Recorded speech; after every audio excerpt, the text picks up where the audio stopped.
ಮದ್ದೂರು ಗಲಭೆ ಪ್ರಕರಣ ಜ್ಯೋತಿ ವಿರುದ್ಧ ಎಫ್ಐಆರ್ ದಾಖಲಾಗಿದೆ. ಗಣೇಶನ ಗಲಾಟೆಯಲ್ಲಿ ಲಾಠಿ ರುಚಿ ಕಂಡಿದ್ದ ಜ್ಯೋತಿ ಸಿಎಂ ಹಾಗೂ ಮುಸ್ಲಿಮರ ವಿರುದ್ಧ ಆಕ್ಷೇಪಾರ್ಹ ಹೇಳಿಕೆ.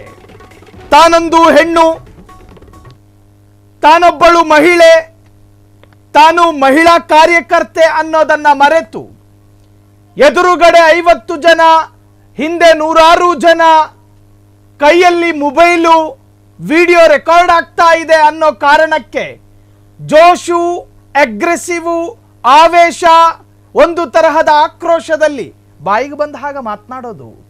ಆಕೆ ನುಡಿದ ಒಂದೊಂದು ನುಡಿಗಳು ಹಿಂದೂ ಧರ್ಮವು ಸಹಿಸಿಕೊಳ್ಳಲಾಗದಂತಹ ನುಡಿಗಳು ಆಕೆ ನುಡಿದಿದ್ದು. ಯಾರ ಬಗ್ಗೆ ಆಕೆ ಮಾತನಾಡೋದು? ಒಂದು ದೇಶದ ಸ್ವಾತಂತ್ರ್ಯಕ್ಕಾಗಿ 60,000 ಮಂದಿಗಳ ರಕ್ತ ತ್ಯಾಗ ಆಗಿರ್ತಕ್ಕಂತಹ ಸಮುದಾಯದ ಬಗ್ಗೆ ಆಕೆ ಮಾತಾಡಿದ್ದು. ಮದ್ದೂರು ಗಲಭೆ ಜ್ಯೋತಿ ವಿರುದ್ಧ ಎಫ್ಐಆರ್ ದಾಖಲಾಗಿದೆ. ಗಣೇಶನ ಗಲಾಟೆಯಲ್ಲಿ ಲಾಠಿ ರುಚಿ ಕಂಡಿದ್ದ ಜ್ಯೋತಿ ಸಿಎಂ ಹಾಗೂ ಮುಸ್ಲಿಮರ ವಿರುದ್ಧ ಆಕ್ಷೇಪಾರ್ಹ ಹೇಳಿಕೆ ಕೊಟ್ಟಿದ್ದಳು. ಶಿವಪುರ ಜ್ಯೋತಿ ವಿರುದ್ಧ ಮದ್ದೂರು ಪೊಲೀಸರಿಂದ ಕೇಸ್ ದಾಖಲಾಗಿದೆ. ಅನ್ಯ ಧರ್ಮದ ಬಗ್ಗೆ ಆಕ್ಷೇಪಾರ್ಹ ಪದ ಬಳಕೆ ಮಾಡಿದ್ದ ಜ್ಯೋತಿ ವೈರತ್ವಕ್ಕೆ ಉತ್ತೇಜನ ನೀಡಿದ ಆರೋಪದ ಮೇಲೆ ಎಫ್ಐಆರ್ ದಾಖಲಾಗಿದೆ. ದುಡುಕಂಡು ತಿನ್ನೋ ಹೆಣ್ಮಗಳಾಕೆ. ಮದ್ದೂರು ಇನ್ಸ್ಪೆಕ್ಟರ್ ಶಿವಕುಮಾರ್ ದೂರಿನನ್ವಯ ಕೇಸು. ಜ್ಯೋತಿ ವಿರುದ್ಧ ಬೆಂಗಳೂರಿನಲ್ಲೂ ಕೂಡ ಕೇಸ್ ದಾಖಲಾಗಿದೆ.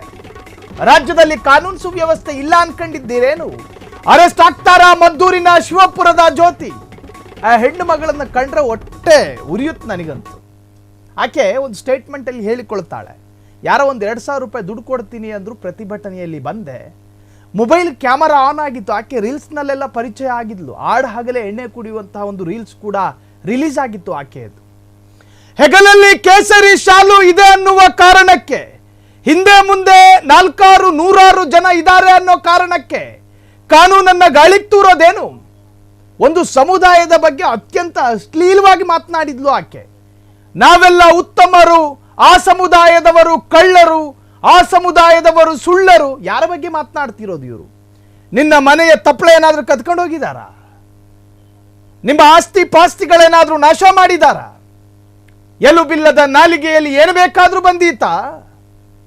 ರಾಜ್ಯದಲ್ಲಿ ಕಾನೂನು ಸುವ್ಯವಸ್ಥೆ ಇದೆ. ಇದು ರಾಜಸ್ಥಾನ ಅಲ್ಲ, ಗುಜರಾತಿನ ಬರೋಡ ಅಲ್ಲ, ಇದು ಉತ್ತರ ಪ್ರದೇಶದ ಬೆಣ್ಕಲ್ ಅಲ್ಲ, ಇದು ಕರ್ನಾಟಕ. ಇದು ಶಿವಪುರದ ಹೆಣ್ಣುಮಗಳಂತೆ ಈಕೆ. ಹೆಣ್ಣು ಮಗಳನ್ನ ನಾವು ಯಾವುದಕ್ಕೆಲ್ಲ ಹೋಲಿಸ್ತೀವಿ? ತಾಯಿ ಅಂತ ಕರೀತೀವಿ, ಭಾರತ ಭೂಮಿ ಅಂತ ಕರೀತೀವಿ. ಪ್ರತಿಯೊಂದು ವಿಚಾರಕ್ಕೂ ಕೂಡ ಹೆಣ್ಣನ್ನ ಹೋಲಿಕೆ ಮಾಡ್ತೀವಿ. ಕಾರಣ, ಹೆಣ್ಣು ಕ್ಷಮೆಯ ಧರಿತ್ರಿ, ಹೆಣ್ಣು ಕ್ಷಮಾಶೀಲಲು. ಸೊ ಹೀಗೆ ಸಾಕಷ್ಟು ವಿಚಾರಗಳಲ್ಲಿ ಹೆಣ್ಣನ್ನ ನಾವು ಒಂದು ತರಹದಲ್ಲಿ ವ್ಯಾಖ್ಯಾನಿಸ್ತೀವಿ. ಆದ್ರೆ ಈಕೆ ಬಾಯಿ ತೆರೆದ್ರೆ ಹೊಲಸು.